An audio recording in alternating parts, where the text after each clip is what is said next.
Hey guys, Dalek44 here. I need no introduction, but I got one anyway.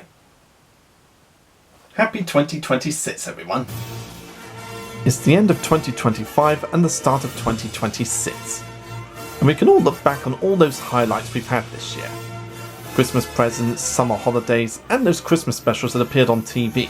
Christmas specials have become a huge tradition in British culture. From comedy shows to movies, you name it. Anything Christmassy would be broadcast on the television on Christmas Day, and throughout the whole of December. And in my opinion, one of the best Christmas specials to come out of 2024 was Wallace Gromit Vengeance Most Fowl.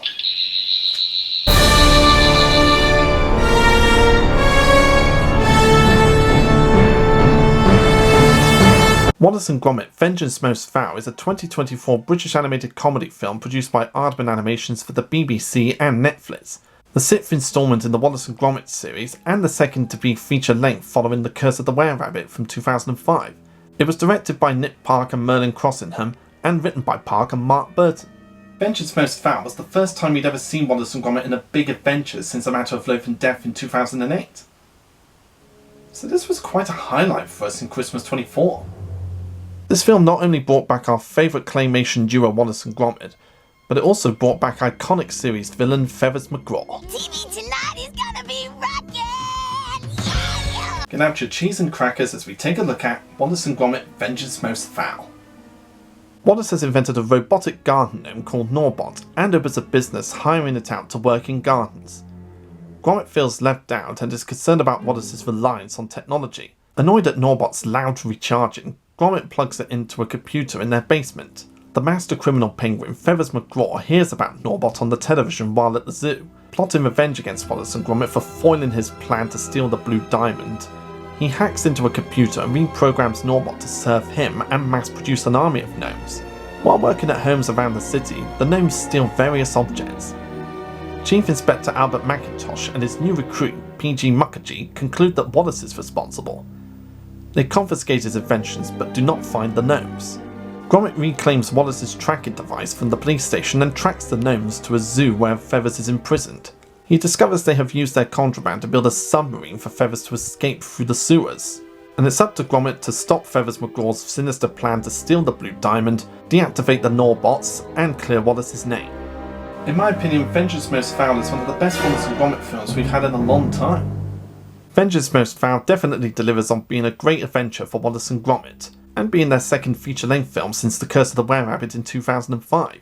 The characters are still the lovable characters we all know and love. This also marks the first big Wallace and Gromit project where Peter Sallis didn't voice him since he passed away in 2017. Instead, the role was taken by Ben Whitehead, who had previously voiced Wallace in video games and commercials since 2008. And I think he does a fantastic job imitating the original voice. Cracking toast, Gromit. And if you think that's progress, wait till you see the next thing I'm working on. Good grief, it's you! Again! Of course, there are a lot of moments throughout the film where you can tell it's not Peter Sallis, but you can definitely tell that Ben's heart is in the right place when he's playing the character. I honestly don't think they could have picked a better actor to carry on the legacy.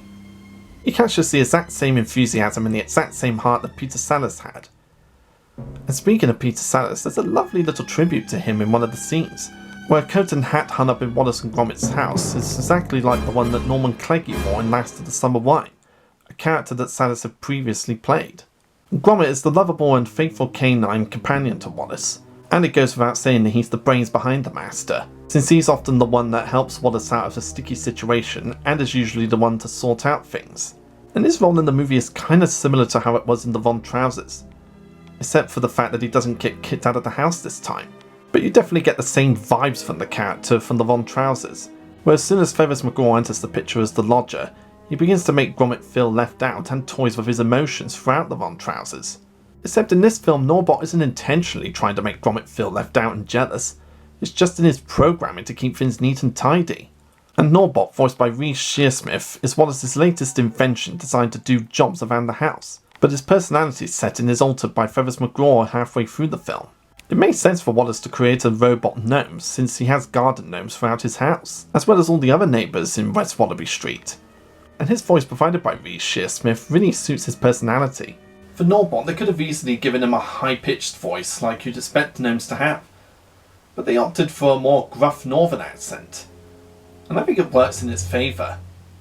Hi, I'm your nifty odd-jobbing robot. Call me Nobot. I'm a happy nifty Nobot. I love to do a job. He's just a really fun character to watch. And Norbot also plays as a warning to how we can't let technology control our lives. Yes, technology is all well and good when it works right, but there's a limit to how much you can rely on them. And Norbot is the perfect example of that.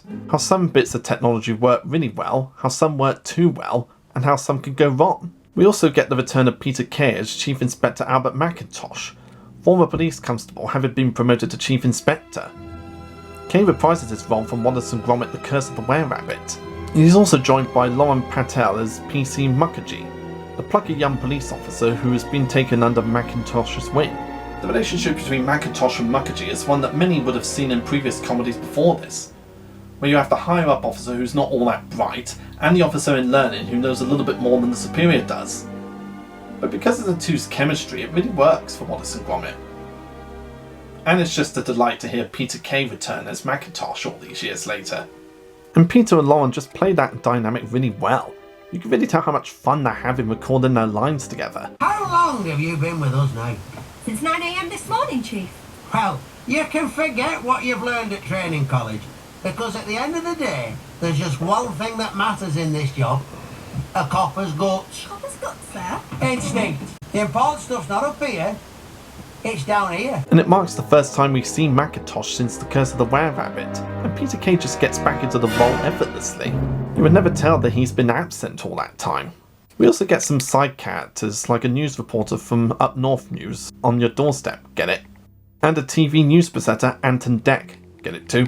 And of course we have the return of Feathers McGraw, the criminal mastermind from the Von Trousers who is out to steal the blue diamond. Despite the fact that Feathers has only one blank facial expression and he can't talk, years after his first appearance in the Von Trousers, he still has that edge that makes him so menacing and fun to watch. He's a character who is dangerously clever and will do whatever it takes to get what he wants. Some would say that Feathers McGraw's motivations for this film is quite predictable since he once again wants to steal the blue diamond. But it's not just about the diamond this time. He also wants to escape the zoo and get revenge on the duo who put him behind bars in the first place, and will do whatever it takes to do so. We also see the return of his very clever chicken disguise with the red rubber glove, but the movie also gives him a brand new disguise in the form of a nun. It's just so hilarious that Feathers McGraw would look just as equally sinister and somehow not recognisable in a nun disguise. And seeing him sitting on that chair in his cage and stroking a seal like a James Bond villain is just so hilariously adorable to me. So precious. And I'm still waiting for the Gromit Unleashed shops to sell plushies of that little seal, who I've decided to call Fluffy, because he's just so fluffy and adorable and cuddly. I really want to see plushes of him on the shelves. The climax is hilariously fun and engaging. Just seeing Wallace and Gromit chase Feathers McGraw on canal boats is just so hilarious and yet thrilling at the same time. From my point of view, the train chase scene from the Von Trousers was one of the best climaxes in the Wallace and Gromit franchise for Feathers McGraw, and it's going to be pretty tough to beat. But they still succeeded in making it as fun to watch as the Von Trousers chase scene was. And seeing his Mary Poppins routine as he escapes on a train is just so damn hilarious. I'm Mary Poppins, y'all! I find it quite ironic how Feathers McGraw tried to make a getaway on a model train and failed, and yet made a getaway on a real-life train and succeeded. Of course, not having won. But it's a nice parallel between the two films. My only real nitpick with this movie is the fact that Fluffles is nowhere to be seen. For those who don't remember, Fluffles was Paella Bakewell's poodle in A Matter of Life and Death, who was verbally and physically abused by Paella to go through with her serial killing plans, then eventually turn on her mistress and then live a life with Gromit and Wallace. Now this would have been great potential for the two to develop their relationship even more, but we don't see her nor is she mentioned in A Vengeance Most Foul, and that kind of annoys me because she was the cutest character in that film. She and Gromit had great chemistry and it really sucks that she's not in this one. But a part of me likes to think that maybe Wallace and Gromit let her live with Lady Totterton at Totterton Hall for her to recover from those years of abuse Paella gave her. Unless Nick Park comes up with a confirmation on what happened to Fluffles, I like to go with that little theory. But like I said, it's just a nitpick and it doesn't come close to ruining what is a perfect Wallace and Gromit film in my opinion. The score for the film was composed by Lorne Balfe and series composer Julian Knott. Balfe had previously provided additional music for The Curse of the Were-Rabbit. And a lot of people will mostly know Lorne Balfe for his music in the Lego Batman movie, and the Doctor Who spin-off The War Between the Land and the Sea. While the entire soundtrack of the movie is not completely Julian Nott's music, Lorne Bath does a great job at capturing the same music that Julian Nott made for the series. But the music in Vengeance Most Foul is just so good you wouldn't know that it was another composer and not Julian Nott's. As I said, they did use a couple of themes that Julian Nott previously composed for the Von Trousers, so we'll hear a couple of little bits of music from the Von Trousers here and there along with Bath's new music. But their styles of music are just so identical that it's really hard to tell the difference. That's how good he is. Vengeance Most Foul aired in the UK on BBC One on Christmas Day 2024, and was released outside of the UK on Netflix on the 3rd of January 2025. And to promote the film, the BBC commissioned 3 Wallace and Gromit themed idents for BBC One. My personal favourite is Feathers McGraw showing up with the Traitors theme. That's just such a hilarious promo for the film. And it was the second most watched broadcast in the UK since 2022, after the Gavin and Stacey Christmas special, which also premiered that day. The animation style for Vengeance Most Foul is the same old stop motion techniques that they've used since day one, with a couple of CGI elements thrown in there.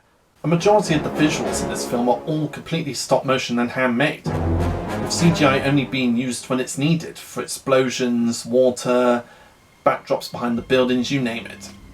But the majority of it is still handmade, which is what we all love from Aardman. They didn't heavily rely on CGI and only used it when they really needed to.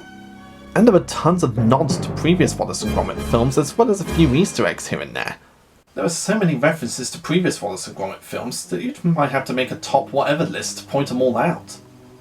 And a lot of them are definitely blink and you'll miss it references. Of course I can't go through all of them in this review because I need to make it a much longer video, and I think the Easter eggs themselves deserve a video of their own. But I can go through the ones that I really did enjoy the most. One of my favourites is the return of the motorbike from a close shave. This was something I never expected to see in Vengeance Most Foul, since the last time we saw it, as I said, was in a close shave, when Wallace and Gromit had their cleaning services. It was just such a treat to see the motorbike and the sidecar again. The return of Macintosh is an obvious nod to the Curse of the Were-Rabbit, since that movie was where he was introduced. One of the biggest surprises I got from this movie was getting to see the farmer from Shaun the Sheep pop up. What? Now this was the part of the film that my mum enjoyed the most, since she loved Shaun the Sheep as much as I do. This proves that Shaun the Sheep and Wallace and Gromit are definitely connected. I mean, we already knew they were connected since Shaun the Sheep came from Wallace and Gromit, but it's proof that the show as well as Wallace and Gromit are in fact from the same universe. It was just a nice treat to see the farmer in the movie, even if it was a short cameo. And I found it really clever how they showed him in the movie without having him actually say anything, keeping true to how he is in the show, since none of the characters speak in the Shaun the Sheep series. It's a really good way to include him in a Wallace and Gromit movie without him having to talk. And there are so many blink and you'll miss it references and cameos and Easter eggs that you really have to pause the film and watch it multiple times to get them all. Another one I really love is showing off the rivalry between Yorkshire and Lancashire, with a Yorkshire border sign saying keep out, and a Lancashire signboard on the other side saying no, you keep out. Just little touches like that make me love Wallace and Gromit all the more. The film received critical acclaim, holding a 100% rating on the review aggregator website Rotten Tomatoes. It was nominated in the animated feature categories at the Academy Awards, Golden Globe Awards, Annie Awards, and the BAFTAs, winning in the latter. It won an award for Best Animated Film and Best Children's and Family Film at the BAFAs, in addition to being nominated for Outstanding British Film at the same ceremony. It just shows that Aardman and Nick Park and Wallace and Gromit haven't lost their touch when it comes to creating great content, and it holds up as being my second favourite Wallace and Gromit adventure, not just because of the return of Feathers McGraw, but for how well it's written and in all the jokes that I mentioned.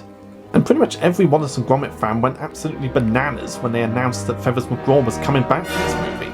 And if you remember the 2023 film Chicken Run Dawn of the Nugget, then you may have seen the cameo from Feathers McGraw at the end of the film. Back then we thought nothing of it and that it was just a fun Feathers McGraw cameo since Aardman loved doing that.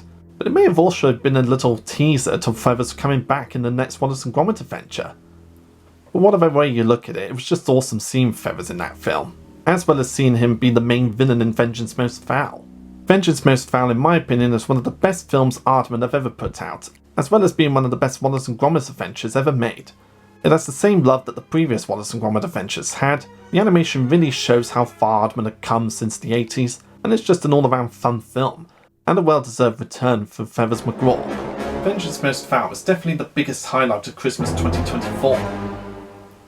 And not that long afterwards, it's still a great movie to watch for Wallace and Gromit and Aardman fans alike.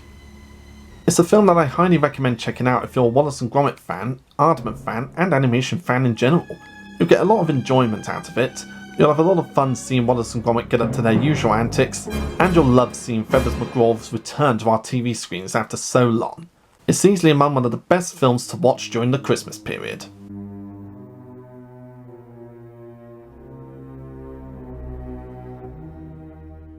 And until next time, this is Dalek44 saying, Happy 2026, folks. I'll see you in the next set of reviews.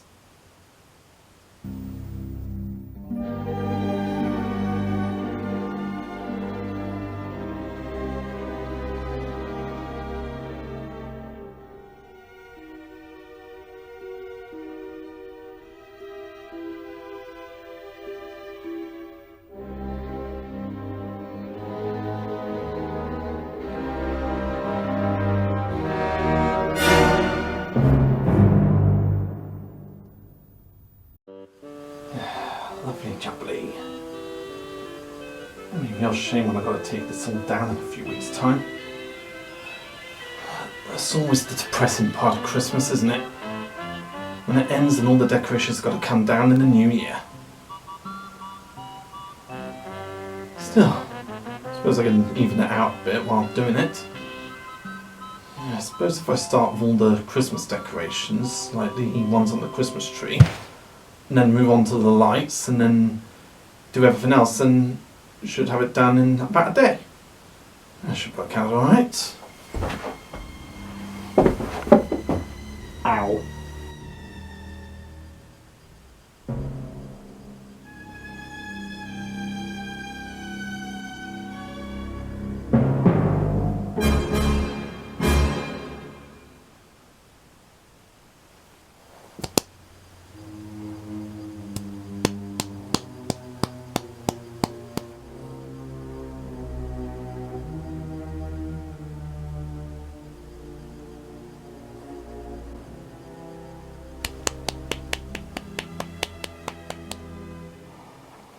Good grief! It's you!